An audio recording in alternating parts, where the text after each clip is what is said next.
ఉన్నాం. స్వామివారి అనుగ్రహం వలన ఈ చుట్టుపక్కల ఉన్నటువంటి గ్రామాల వారందరూ కూడా స్వామివారిని దర్శించి తమ యొక్క కోరికలను నెరవేర్చుకుంటున్నారు. స్వామివారిని అడిగిన తడుగానే మన కోరికలను నెరవేర్చేటటువంటి కొంగు బంగారమై వెలగొండ శిఖరం కింద భాగంలో ఈ కొండల్లో వెలిసి స్వామివారి భక్తుల కోరికలను తీరుస్తున్నారు. ఈ స్వామిని దర్శించాలంటే పూర్వజన్మ సుకృతం ఉంటేనే దర్శన భాగ్యం కలుగుతుంది. ఒక్కసారి దర్శన భాగ్యం కాదు, కనీసం 1-2 సార్లు వచ్చిన తర్వాత తాళం వేసి ఉండటము, లేకపోతే అయ్యగారు లేకపోవటము, ఇలాంటి ఇబ్బందులన్నీ అయిన తర్వాతనే దర్శనం అవుతుంది. శీఘ్రంగా స్వామి దర్శనం కాదు. స్వామి ఎందుకంటే భక్తుల్ని పరీక్షిస్తారు స్వామి. ఈ స్వామి చాలా మహిమాన్వితమైనటువంటి స్వామి. ఈ స్వామి ఎక్కడ కూడా మనకి ఇలా లేదు. స్వామి ఈ స్వామి పైచిలకు అవుతున్నది. స్వామివారు వెలిసేటప్పుడు ఒక పెద్ద వెలుగు రావటం జరిగింది. ఆ వెలుగు వచ్చినప్పుడు ఇక్కడ గేదెల్ని ఆవుల్ని కాసుకునేటటువంటి కాపర్లు ఆ వెలుగును చూసి భయపడి ఊళ్ళోకి వచ్చి ఏంటో వెలుగు వచ్చింది గుట్ట దగ్గర అని చెప్పడం జరిగింది. తెల్లవారి వచ్చి చూస్తే శంకు చక్రము నామం వచ్చింది. తర్వాత 21 రోజులకి స్వామివారి యొక్క రూపం వచ్చింది. తర్వాత స్వామివారు పెరుగుతూ వచ్చారు. స్వామివారి విశేషంగా ఇక్కడ స్వయం వ్యక్తంగా సేన ముద్రలో పడుకొని స్వామివారు వెలిసి ఉన్నారు. ఈ స్వామివారు అత్యంత మహిమాన్వితమైనటువంటి స్వామి. ఈ స్వామిని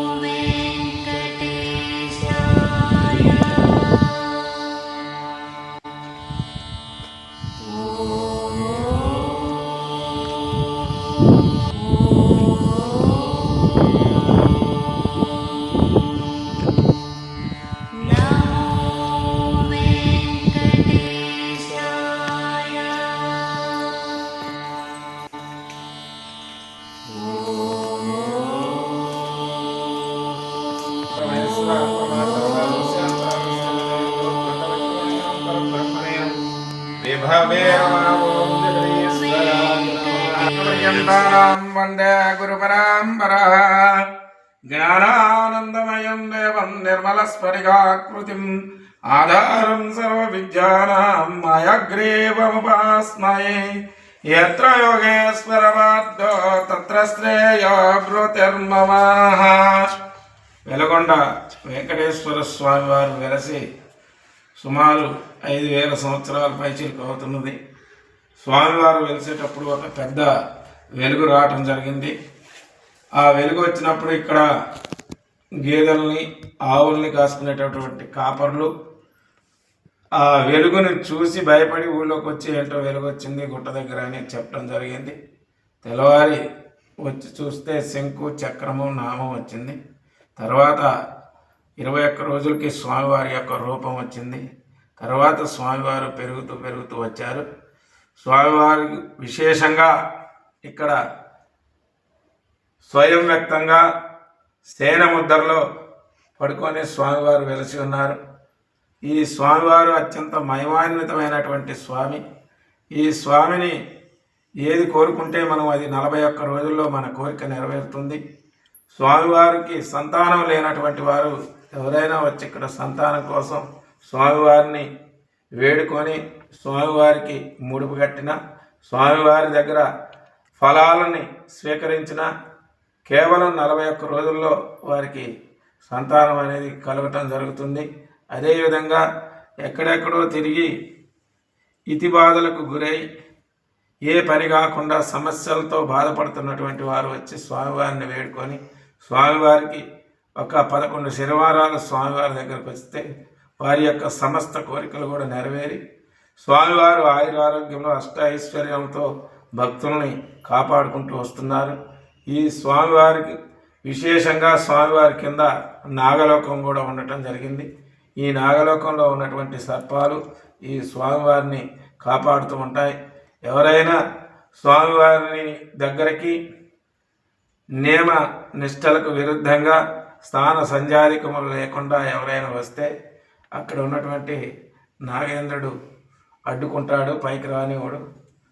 ఇది అత్యంత మహిమాన్వితమైనటువంటి దేవాలయం. ఈ దేవాలయం చాలా అరుదు. స్వామివారు ఈ గృహల్లో 5,000 సంవత్సరాల నుంచి వెలిసి ఉన్నారు. మాది 35వ తరం. 35 తరాల నుంచి మేము ఈ ఆలయానికి అర్చక పూజాధికములు నిర్వహిస్తూ స్వామివారి సేవలో తన్మయం చెందుతున్నాం. స్వామివారి అనుగ్రహం వలన ఈ చుట్టుపక్కల ఉన్నటువంటి గ్రామాల వారందరూ కూడా స్వామివారిని దర్శించి తమ యొక్క కోరికలను నెరవేర్చుకుంటున్నారు.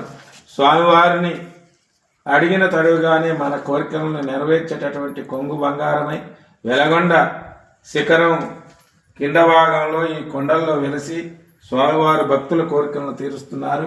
ఈ స్వామిని దర్శించాలంటే పూర్వజన్మ సుకృతం ఉంటేనే దర్శన భాగ్యం కలుగుతుంది. ఒక్కసారి దర్శన భాగ్యం కాదు, కనీసం 1-2 సార్లు వచ్చిన తర్వాత తాళం వేసి ఉండటము, లేకపోతే అయ్యగారు లేకపోవటము, ఇలాంటి ఇబ్బందులన్నీ అయిన తర్వాతనే దర్శనం అవుతుంది.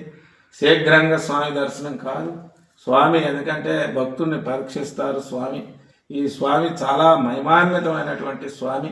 ఈ స్వామి ఎక్కడ కూడా మనకి ఇలా లేదు. స్వామి ఈ స్వామి తిరుమల తర్వాత ఈ స్వామి చాలా మహిమాన్వితమైనటువంటి స్వామి. ఈ స్వామి మహిమల గురించి మనం చెప్పటానికి అలవి కాదు.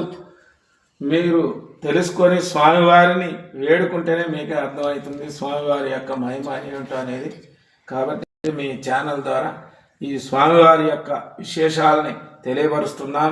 నమో వెంకటేశాయ, నమో వెంకటేశాయ, నమో వెంకటేశాయ. స్వామి యొక్క విన్నపం స్వామి, చెప్పండి. ఈ స్వామివారు అంటే ఈ లోకంలో పడుకొని ఉండి ఉన్న వెంకటేశ్వర స్వామి ఎక్కడా లేడు, ఈయనొక్కడే ఉన్నారు స్వామి.